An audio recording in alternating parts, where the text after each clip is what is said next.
Эфирден алыклар вакыты студияда Олсун Нуриева исәмсез. Бүгенге чаралышның төп темалары.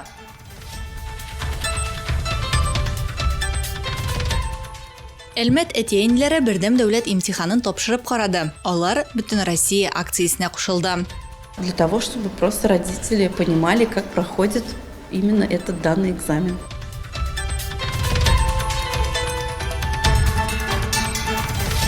Балалар фәндә. Бөгелмәдә башлангыч сыйныф укучылары өчен фәнни-гамәли конференция булып узды.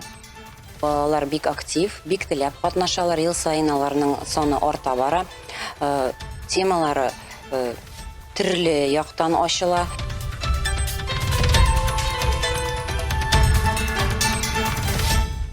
Медиа дөньясына күзәтү, азнакай студентлары һәм мәктәп укучыларына яңа күнекмәләр өйрәттеләр. Как составлять контент-план и для чего нужен контент-план. Также поговорим о фишках и возможностях.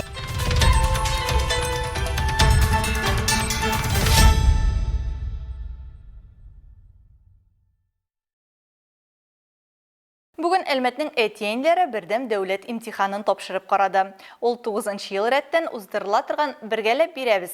Ата-аналарның бердәм дәүләт имтиханын тапшыру көне Бүтән Россия акциясе кысаларында мөмкин булды. Имтихан тотучылар 12нче мәктәптә җыелды. Анда безнең төшерү төркемендә булып кайтты.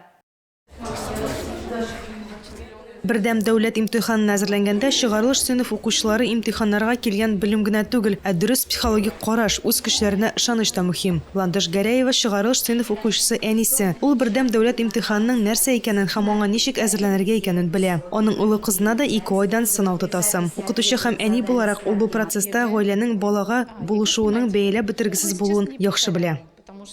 Мы постоянно ее поддерживаем. Без кызыбызга һәр вакыт теләктәшлек белдерәбез. Ул бит безнең өчен бала. Бүген күп ата-ана балаларының уңышларына ирешүен тели. Мин укытучы һәм әни буларак аларның таләпләрен аңлыйм. Поэтому всегда ожидания от родителей педагогов чуть выше.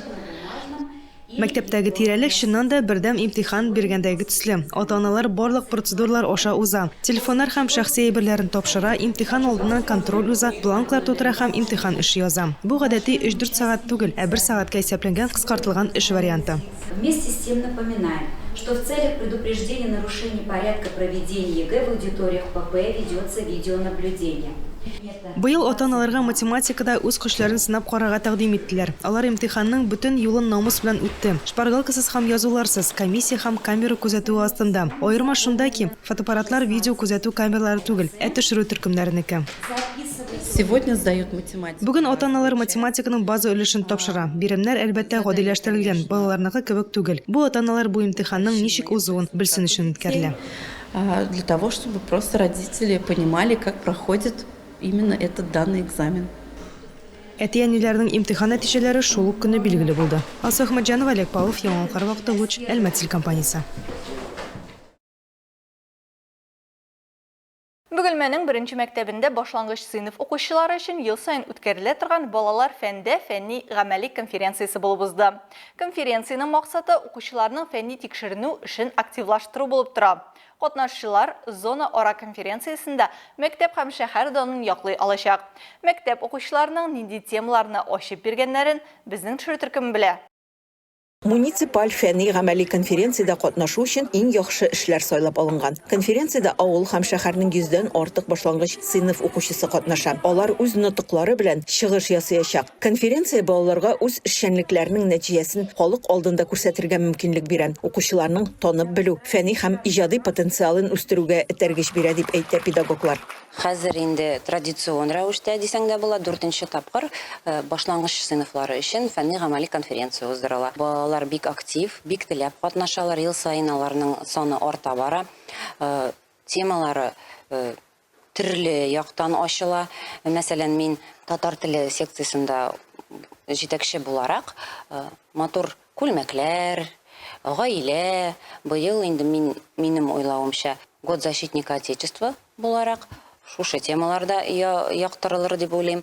Балалар 7 юнәлеш буенча чыгыш ясый. Бу төрле дисциплиналар: рәсем сәнгате һәм технология, милли мәдәният, физика, математика буенча алар үзләренең тикшеренүләрен алып килгән. Диана Ильясова могҗизалы туз турында сөйли. Моның өчен төрле тикшеренүләр уздырган.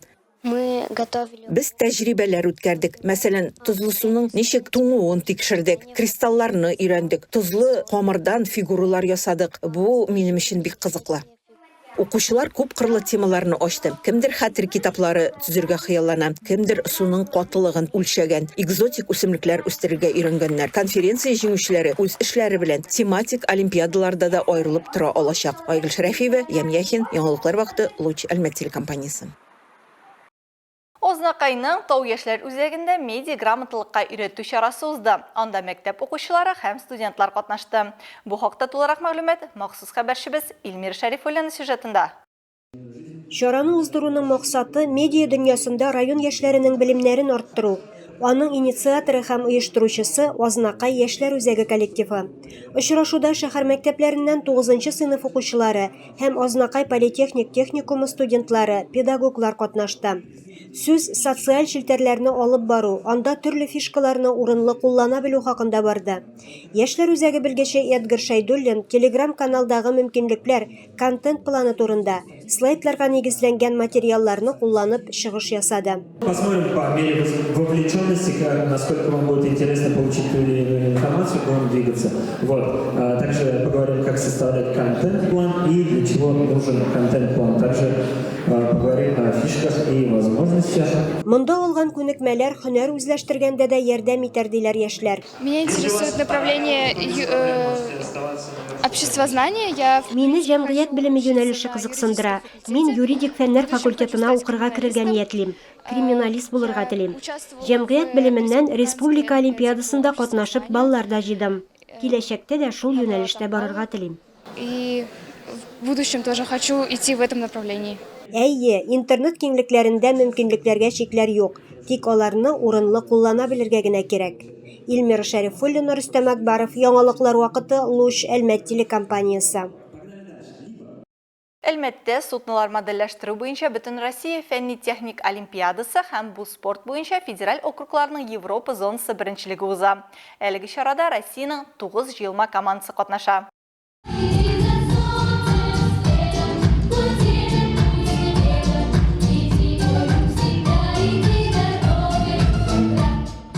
Суднолар модельләштерү түгәрәге инженер һөнәрен өйрәтә башлауга беренче адым. Техник модельләштерү конструкторлык фикерен үстерергә, техникага кызыксыну уятырга мөмкинлек бирә. Техник идеяләрне практикага кертергә ярдәм итә. Суднолар модельләштерү буенча олимпиадада катнашучыларның һәрберсе илебезнең киләчәген үстерүгә сәләтле конструктор яки инженер.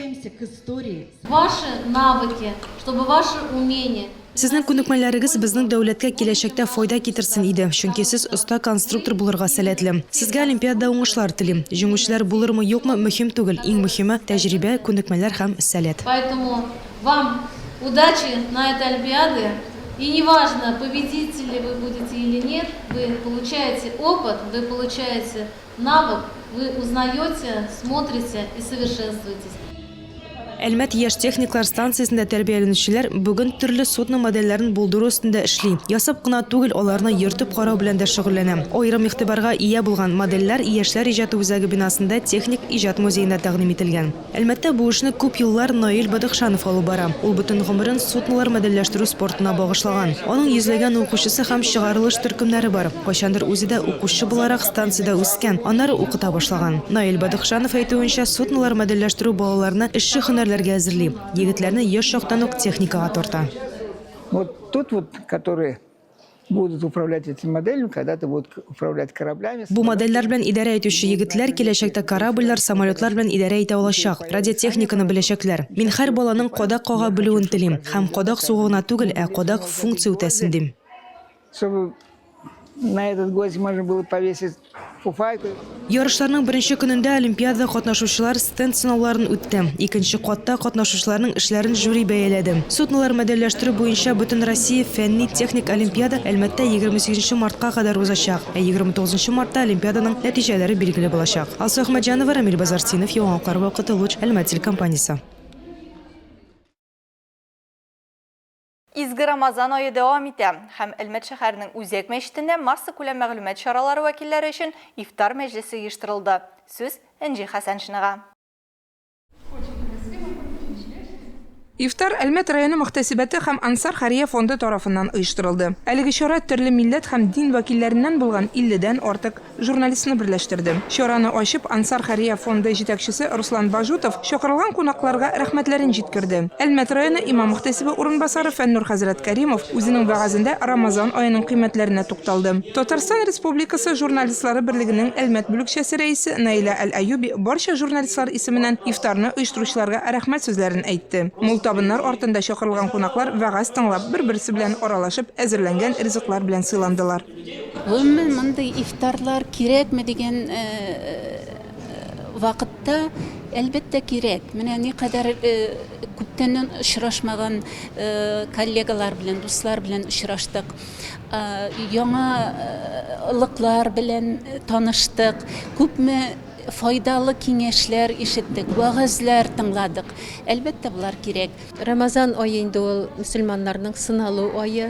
Без менә бигрәк тә шушы айларда, шушы көннәрдә матди байлыкка караганда бигрәк тә дусларның, иптәшләрнең, туганнарның, коллегаларның бигрәк тә кайгыртуын тоеп яшәү, нәрсә бергәләшү, аралашу тагын да зур байлык, олы кыйммәт икәнен тагын да ныграк аңладык. Изге Рамазан айында бүген без хезмәттәшләребез белән ифтарга җыелдык. Мондый чараларның булуы безнең өчен бик мөһим. Беренчедән, бу безгә барыбызга бергәләшеп җыелышырга, барыбызның да теләкләрен җиткерергә, Аллаһ Тәгаләгә җиткерергә булышам. Бүген ифтар мәҗлесе безнең күңелләребезне яктырта, нурлый. Энҗи Хасаншина, Олег Павлов, яңалыклар вакыты, Луч Әлмәт телекомпаниясе.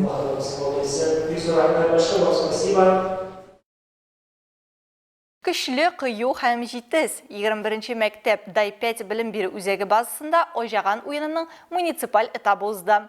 Зирәклек һәм чыдамлык күрсәтергә, иң мөһиме үз илең өчен бердәмлек һәм горурлык хисен туярга Әлмәт районы мәктәпләреннән 220 укучы җыелды.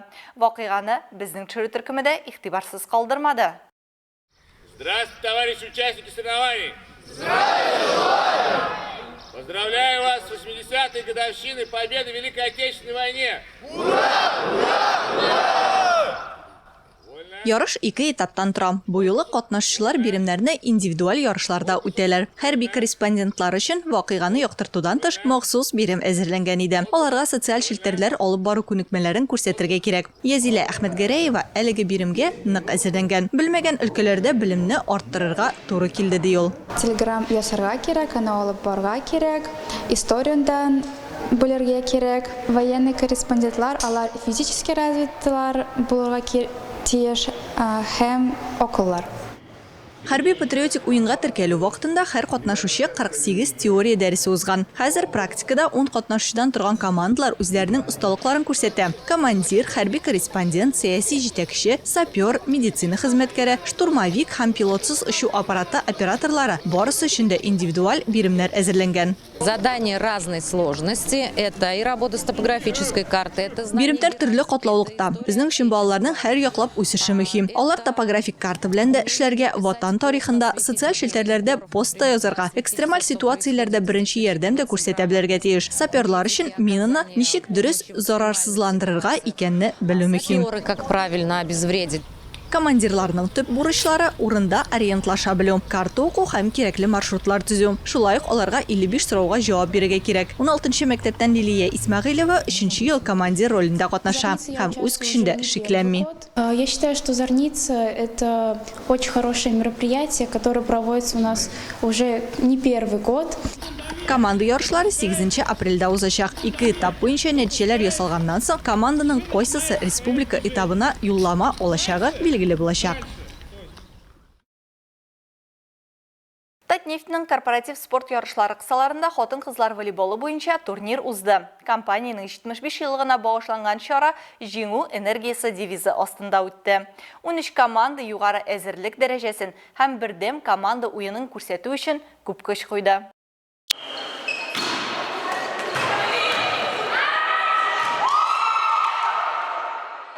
Уеннар 2 көн дәвамында 2 спорт объектында, Татнефть спорт комплексы һәм тормыш стиле фитнес үзәгендә узды. Шыбага салу нәтиҗәләре буенча командаларны төркемнәргә бүлделәр. Аларда уенчылар түгәрәк систем буенча уйнады. Беренче этап нәтиҗәләре буенча хәл иткеч уеннарда катнашучылар билгеләнде. Һәр очрашу дулкынландыргыч, катнашучылар көчле һәм төгәл тапшырулар кулланып, хаталар җибәрмәскә тырыша.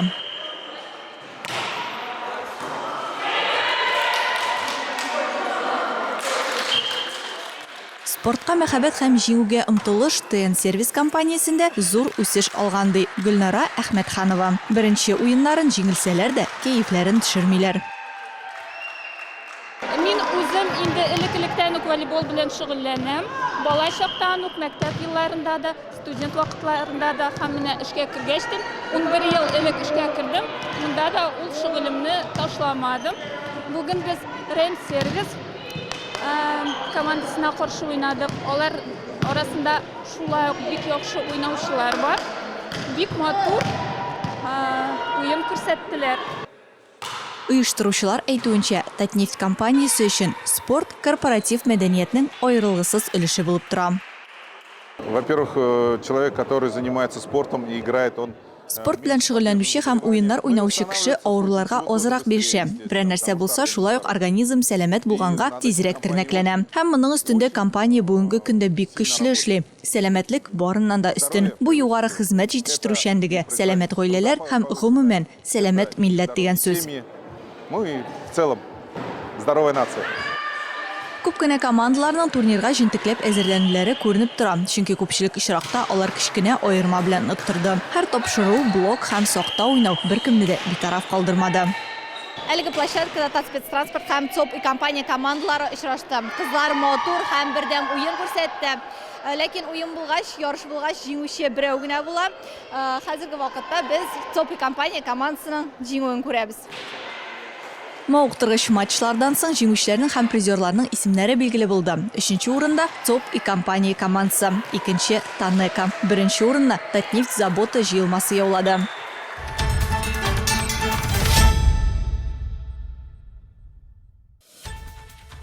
Бүгенге чыгарылышта шулар иде. Мин Алсу Нуриева һәм монтаж операторы Динара Гайнетдинова сезнең белән саубуллашабыз. Исән сау булыгыз.